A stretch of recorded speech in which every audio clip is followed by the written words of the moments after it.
ભાઈ. સુરો પણ હોય ને પૂરો પણ હોય, બાકી ભક્તિ માણસને વિચલિત કરી દે છે.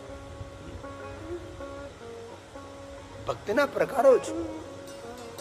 ભગવાન શંકરજી સૌને ભક્તિ ના આપે, કોઈ અધિકારીઓને ભક્તિ મળે છે. સંપૂર્ણ ભગવાનની શરણાગતિ, કોઈ રાવ નહીં, કોઈ ફરિયાદ નહીં. આપણે તો વાત વાતમાં ફરિયાદ કરીએ, યાચના કરીએ, માંગણી કરીએ, ભગવાનને દોષિત ઠેરાવીએ. જીવનમાં કઈ દુઃખરૂપ ઘટના બને તો ભગવાને કર્યું છે, માનતાઓ કરીએ.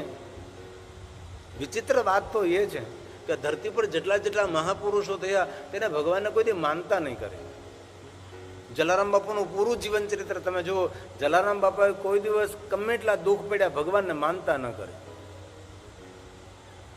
જલારામના જીવનમાં ઓછા દુઃખ આવ્યા છે. 2 દીવા કરી નાખીશ ને, શ્રીફળ વધેરી નાખીશ ને, ફલાણું કરી નાખીશ ને, નહીં માનતા નહીં.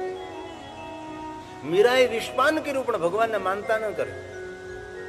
નરસિંહની ઉપર દુઃખના ડુંગરા તૂટી પડ્યા પણ નરસિંહ મહેતા માનતા ન કરે.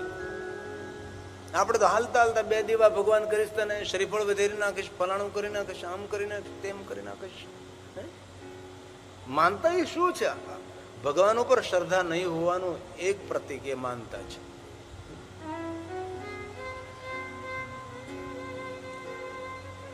કહત સુનત રઘુપતિ ગુણ ગાથા, કચ્છ દિન તહા રહે ગિરનાથા.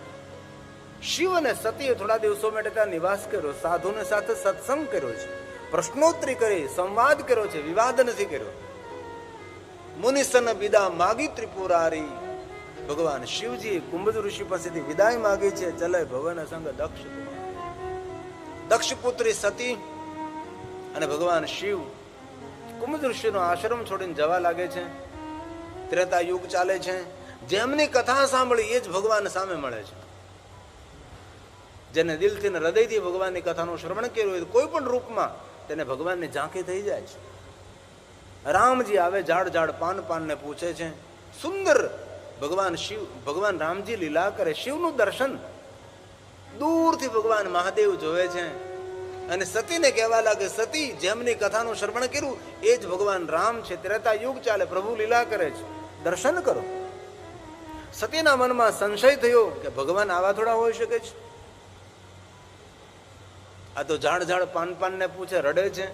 તેની નારીનું હરણ થયું છે, તેને ગોતવા માટે નીકળ્યા છે. ભગવાન આવા કઈ રીતે હોઈ શકે છે? પણ ભગવાન શિવ જય સચ્ચિદાનંદ જગ પાવન, જગતને પાવન કરવા માટે, ધરાને ધન્ય કરવા માટે ભગવાન પ્રભુ આપ અદ્ભુત લીલા કરો છો. રામચરિત માનસ. જય સચ્ચિદાનંદ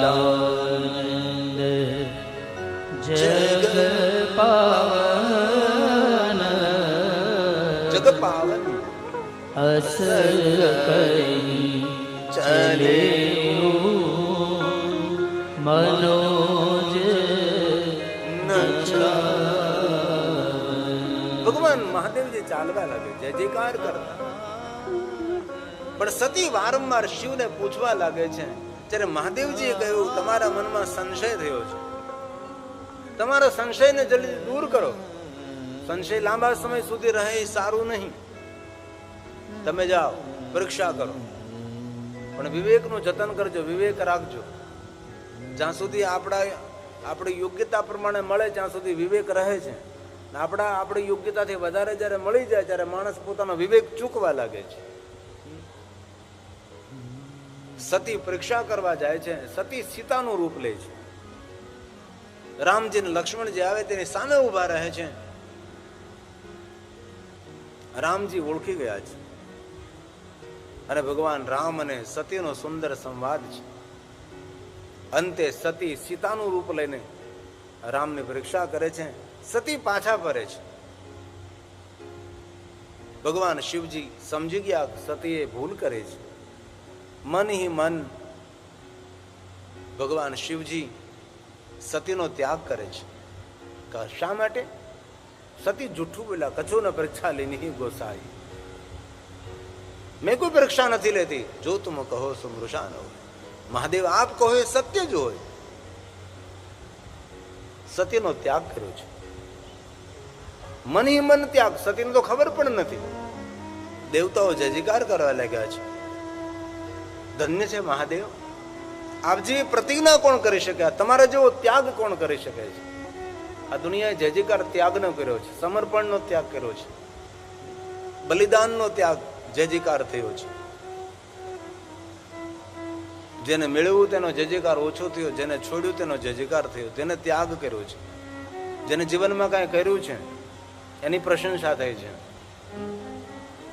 રાજમહેલોમાં રહેતા રાજાઓની પ્રશંસા ઓછી થઈ, ઝૂંપડામાં રહેતા સંતોની પ્રશંસા વધારે થઈ છે. જલારામ બાપા રાજમહેલમાં નહીં રહેતા હતા, દુનિયા હજી તેના ગુણ ગાય છે. નરસિંહ મહેતા રાજમહેલમાં નહીં, હજી પણ નરસિંહના ગુણો ગાય છે. મીરાજે રાજમહેલ છોડી દીધો. દેવતાઓ મહાદેવનો જય જયકાર કરે. ચલત ગગન ભય ગીરા સુહાય, આખું આકાશ ગુંજી ઉઠ્યું છે. સતીના મનમાં થયું કે શા માટે આ શિવજીનો જય જયકાર કરવા લાગ્યા છે? સતી વારંવાર પૂછવા લાગે. જ્યારે શિવ એમ કહે છે આપણે કૈલાસ જતા રહી, કૈલાસ જઈને વાર્તાલાપ કરશું. ભગવાન શંકરજીએ સતીને કહ્યું નથી કે મેં તમારો ત્યાગ કર્યો છે, પણ સતી સમજી ગયા જરૂર કઈ સંકલ્પ થયો છે. શિવ અને સતી કૈલાસ પહોંચે છે. સતી ભગવાન શંકરજીને પૂછે એ પહેલા ભગવાન મહાદેવ ધ્યાનસ્થ થઈ જાય. 87,000 વર્ષો વીતી જાય છે. શિવજી ધ્યાનમાં બેસી ગયા છે. સતીને મને સમજાણું છે મેં કઈ ભૂલ કરી છે. સતી ક્ષમા માગે છે. ભગવાન શિવ નેત્રો ખોલે છે. સતીને કહે છે મારી સામે બેસો, હું તમને મારા ઈષ્ટ ભગવાન રામની કથા કહું. અને ભગવાન શંકરજી કથાનો પ્રારંભ કરે. લગે કહન હરિ કથા રસાલા, રસથી ભરપૂર ભગવાન શિવ કથા કહેવા લાગે છે. ભગવાન મહાદેવ સ્વયં કથા કહે છે. સતી કથાનું શ્રવણ કરે છે. પણ તે સમયે પ્રજેશનગરમાં યજ્ઞનું આયોજન થયું છે. દક્ષ મહારાજે શંકર ભગવાનનું અપમાન કરવા માટે, કારણ કે એ પણ એક કથા છે, કારણ કે દક્ષ એ શિવદ્રોહી હતા, તેને શિવ પરંપરા સ્વીકાર્ય નહીં હતી. શિવ વગર યજ્ઞ સંપન્ન કરવો હતો. દક્ષ મહારાજના ગુરુ ભૃગુ ઋષિએ દક્ષ મહારાજને બહુ સમજાવ્યા કે શિવ વગર કોઈ કાર્ય સંપન્ન બને જ નહીં. તમે જો યજ્ઞમાં શિવને આમંત્રિત નહીં કરો તો તમારું યજ્ઞ પૂર્ણ નહીં થાય.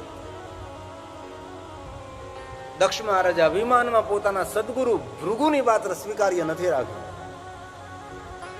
અને વિશ્વના દરેક દેવી દેવતાઓને આમંત્રિત કર્યા, પણ શિવજીને આમંત્રણ નથી આપ્યું. શિવને તો આમંત્રણ નથી આપ્યું તો સતીને પણ આમંત્રણ આપવામાં નથી આવ્યું. તેથી દેવતાઓ બધા આકાશ માર્ગે જવા લાગ્યા પ્રજેશનગર તરફ. શિવ કથા કહે. સતીએ કથાની વચ્ચે વિક્ષેપ કર્યો છે અને કહ્યું છે કે આ દેવતાઓ કઈ બાજુ જઈ રહ્યા છે. ત્યારે શિવજીએ સતીને કહ્યું કથા સાંભળો. કોણ ક્યાં જઈ રહ્યું છે, કોણ ક્યાંથી આવે છે, કોણ શું કરી રહ્યું છે, એમાં તો જીવન ઓછું પડે છે આપણું. ભગવાનની કથાનું શ્રવણ કરો. પણ સતીનું કથામાં મન લાગતું નથી. સતી વારંવાર શિવને પૂછવા લાગે છે. ત્યારે શિવ કહે છે કે તમે સાંભળો છો તો તમને દુઃખ થશે, નહીં મને કહો વાત શું છે. ત્યારે સ્વયં શંકર ભગવાન કહે છે બડ અધિકાર દક્ષ જબ પાવા, અતિ અભિમાનો હૃદય તબ આવા. તમારા પિતાના અભિમાન આવ્યું છે, અભિમાનને કારણે યજ્ઞ કરી રહ્યા છે. તેને દેવલોકમાં દેખાડી દેવું છે કે શિવ વગર કોઈ પણ કાર્ય સંપન્ન થઈ શકે છે. આપના પિતા દક્ષ મહારાજને ખબર નથી, એ કાર્ય સંપન્ન નહીં થઈ શકે. આપણે સતી કથા સાંભળો. આપના પિતા ભલે યજ્ઞ કરતા રહે. નહીં, મારા પિતાને તો યજ્ઞ હોય, મારે જવું જોઈએ. શિવજીએ સમજાવવાનો પ્રયાસ કર્યો પણ સતી સમજ્યા નથી. અંતે ભગવાન શંકરજી અગણિત ગણોને સતીની રક્ષા કરવા માટે સાથે મોકલ્યા છે. શિવપુરાણમાં એનું વર્ણન છે. એટલા ગણો સાથે ગયા સતીની રક્ષા કરવા માટે કે સતી પ્રજેશનગરમાં પહોંચ્યા એ ગણોની જે લાઈન હતી કૈલાસના દ્વાર સુધી હતી. અમુકને તો પ્રજેશનગરમાં જવાનો અવસર જ ન મળ્યો, કૈલાસમાં ને કૈલાસમાં રહે. કોઈ ગણતરી ન કરી શકે એટલા ગણો સતીની રક્ષા માટે ગયા. સતી પ્રજેશનગરમાં પ્રવેશ કરે છે. નગરના લોકો તેનું અપમાન કરવા લાગે, અનાદર કરવા લાગે છે.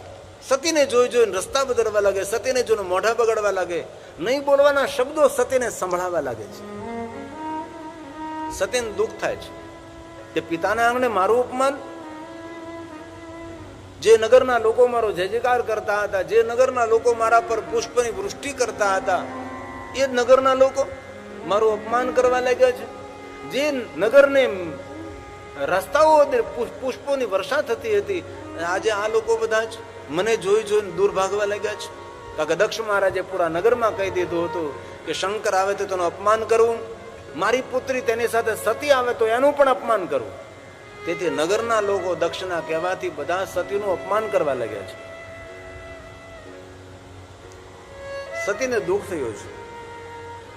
જે નગરમાં પુષ્પની વર્ષા થતી હતી એ જ નગરમાં લોકો બધો અનાદર ને અપમાન કરવા લાગે છે. જીવનમાં આ વાત બહુ સમજવા જેવી છે. ક્યારે આપણે કોઈ પ્રશંસા કરે તો બહુ પ્રસન્ન નહીં થવું, અને ક્યારે આપણે કોઈ નિંદા કરે તો નારાજ નહીં થવું.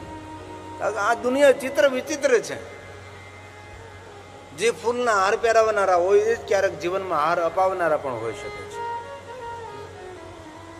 જય જયકાર કરનારા હોય એ જ અપકીર્તિ કરનારા હોઈ શકે છે. આ દુનિયાનો નિયમ છે. એ જ નગરના લોકો, એ જ નગર, એ જ સતી, એ જ રસ્તાઓ, એ જ બધું જ. જે નગરના માણસો પુષ્પની વૃષ્ટિ કરીને સતીને જય જયકાર કરતા હતા, એ જ લોકો આજે સતીને અપકીર્તિ કરે છે. તમારો ફોટો પૂજ્યપણે રાખીને દિવાલ ઉપર લટકાવ્યો, એ જ લોકો દિવાલ ઉપરથી ફોટો ઉતારનારા પણ હોય છે. તેથી દુનિયા તણા દોરંગા ધોખા કદી ધરશો નહીં. આ દુનિયાનો નિયમ છે ભાઈ. સતીનો પગ ભારે થયો છે. સતી પિતાના આંગણે ગઈ છે. મહેમાનો સતીને જોઈ જો નહીં બોલવા જેવા શબ્દો બોલવા લાગ્યા છે, મેણા બોલવા લાગ્યા છે, બાંકા કોયા બોલવા લાગ્યા છે. સતીને સાંભળતા દુઃખ થયું છે. પણ મહેમાનની વચ્ચે બેઠેલી માં છે. માં વીરણી રહી ન શકે. મહેમાનની વચ્ચેથી માં વીરણી ઉભા થાય છે, દોટ મૂકીને સતીની પાસે આવે છે. સતીને આશ્વાસન આપવા લાગે છે. માન દીકરી એકબીજાના ખંભા પર માથું નાખીને રડવા લાગે છે. માતા વીરણી કહે છે, પુત્રી સતી, આપના પિતા દક્ષ મહારાજે તમને આમંત્રણ નથી આપ્યું. આપના પતિદેવ શંકર સાથે તેનો અણબનાવ થયો છે. માતા વીરને સમજાવે છે. માન દીકરી બહુ પ્રેમથી મળે છે. માતા વીરણી કહે છે, સતી જાઓ, યજ્ઞનાળના દર્શન કરીને આવો. મા દીકરી બેઠા બેઠા સુખ અને દુઃખની વાતો કરીએ. પણ માતા વીરણીની થોડી ખબર છે કે સતીને આ છેલ્લી મુલાકાત છે. સતી યજ્ઞનાળના દર્શન કરવા જાય છે. દરેક દેવતાઓનું માન સન્માન સ્થાપન, શિવજીનું કોઈ સ્થાન નથી. સતી પોતાના પિતા દક્ષ પાસે જાય છે અને કહે છે, પિતાજી આપ જાણો છો યજ્ઞનું ફળ આપનારા શિવ છે, જજમાનનું સર્વ મંગલ કરનારા શિવ છે, અને તમે શિવને યજ્ઞમાં આમંત્રિત ન કર્યા, આપનો યજ્ઞ કઈ રીતે પૂર્ણ થશે? એ સમયે દક્ષ પોતાના પુત્રી સતીનો અપમાન અનાદર કરે છે. અને સતીએ દક્ષને વરદાન આપેલું, જ્યારે તમે અભિમાની બનશો ત્યારે મારી લીલાને હું પૂર્ણ કરીશ. આજ દક્ષ મહારાજમાં અભિમાન જોવે છે. અને સતી એ સમય પોતાના દેહના ત્યાગ કરવાનો નિર્ણય લઈ લે છે. તજહુ તુરત દેહી તેહી હેતુ ઉર્ધવરી ચંદ્રમૌલી પ્રશ્નેતુ. હૃદયમાં ભગવાન શિવનું ધ્યાન કર્યું છે. અસક યોગ અગ્નિ તનુજારા, અંગમાંથી અગ્નિઓ પ્રગટ કરવા લાગ્યા છે. સતીએ પોતાના દેહનો ત્યાગ કર્યો. અંતિમ શ્વાસે સતી મરત હરિસન બરુમાગા, જન્મ જન્મ શિવ પદ અનુરાગા. શ્રી હરિને યાદ કર્યા, હરિ મને ભગવાન શિવના ચરણોમાં પ્રેમ રહે, મને વરદાન આપો, મને ભગવાન મહાદેવ મળે ને ભગવાન શિવજીના ચરણોમાં મને પ્રેમ રહે. સતી મરત હરિસન બરુ માગા જન્મ જન્મ શિવ પદ અનુરાગા, શિવજીના ચરણોમાં પ્રેમ રહે મને. સતીએ પોતાના દેહનો ત્યાગ કર્યો છે. શંકર ભગવાનને કૈલાસમાં ખબર પડે, બાબાએ જટામાં જે લટખોલી વીરભદ્ર કાલીને પ્રગટ કરે છે. અને ક્યારે ઋષિકેશ દાદા, ઋષિકેશના માર્ગમાં વીરભદ્રેશ્વર મહાદેવનું સુંદર સ્થાન છે. લેકિન બહુ ઓછા માણસો જાય. વીરભદ્રેશ્વર મહાદેવ જંગલમાં છે. હરિદ્વાર ને ઋષિકેશના માર્ગ ઉપર આવે વીરભદ્રેશ્વર મહાદેવ. વીરભદ્રને પ્રગટ કર્યા. શંકર ભગવાને આજ્ઞા કરી, જાઓ દક્ષ મહારાજના અભિમાનને મિથ્યા કરો. આકાશ માર્ગે હુંકાર કરતા આવે છે. આકાશવાણી થવા લાગી, જેને જીવંત રહેવું યજ્ઞશાળાને છોડીને ભાગવા લાગો. આકાશવાણી સાંભળતા સૌ પોતા યજ્ઞશાળા છોડીને ભાગવા લાગે છે. ભૃગુ ઋષિ દક્ષ મહારાજને કહે, દક્ષ, હવે આ શંકર ભગવાનનો કોપ છે, તારી કોઈ રક્ષા નહીં કરી શકે. હું તારો સદગુરુ છું, હું પણ તારી રક્ષા નહીં કરી શકું, કારણ કે તે શિવનો અપરાધ કર્યો છે. વીરભદ્ર તે આવી પહોંચે. વીરભદ્ર અને દક્ષ મહારાજનું ભયંકર યુદ્ધ થાય છે. અને યુદ્ધના પરિણામ સ્વરૂપે દક્ષનું ધડથી મસ્તક અલગ થાય છે. યજ્ઞ કુંડમાં બળીને ભસ્મ થાય છે. ભૃગુ ઋષિ જોવે છે, એક બાજુ સતીનું શબ પડ્યું છે, એક બાજુ દક્ષનું ધડ, એક બાજુ મસ્તક યજ્ઞ કુંડમાં સળગે છે. ભૃગુ ઋષિ આદિદેવ પરમપિતા પરમાત્મા શિવને પ્રાર્થના કરી છે, હે મહાદેવ, આપ મારા ઈષ્ટ છો. મારા શિષ્ય દક્ષ મહારાજે તમારો અપરાધ કર્યો છે. ભગવાન, આપ દક્ષનું કલ્યાણ કરો. ભૃગુ ઋષિની પ્રાર્થનાથી ભગવાન શિવ ત્યાં પ્રગટ થાય છે. અને ભૃગુ ઋષિને કહે, ભૃગુ ઋષિ, ભૃગુ કહે, મારા દક્ષને જીવંત કરો. ભગવાન શિવ કહે, જાઓ, જે મસ્તક મળે તેનું લઈ આવો. પશુનું મસ્તક લાવ્યા છે. મહાદેવના મસ્તક આપ્યું છે. સજીવન મંત્રનો પ્રયોગ કરી દક્ષના ધડ ઉપર મસ્તકને લગાડે છે. દક્ષ મહારાજને પશુ મસ્તક દ્વારા જીવંત કરે છે. અને દક્ષ ભગવાન શંકરજીની ક્ષમા માંગે છે. ભગવાન, અહંકાર અભિમાનને કારણે ભગવાન, મેં તમારો અપરાધ કર્યો છે, મને ક્ષમા કરો. મારા સદગુરુ ભૃગુની વાત મેં સ્વીકારી નહીં. ભગવાન, મેં તમારી સાથે વેર કર્યું. મારી પુત્રી સતીનું મેં અપમાન કર્યું છે. મારા અપમાનને, મારા દોષને, મારી ભૂલોને ક્ષમા કરો ભગવાન. અને દક્ષ મહારાજે શંકર ભગવાનની સ્તુતિ કરી છે. નમામિ દેવં વરદં વરેણ્યં, નમામિ દેવં ચ સદા સનાતનં. ભગવાન શંકરજી દક્ષ મહારાજને કહે, દક્ષ મહારાજ, વરદાન માંગો.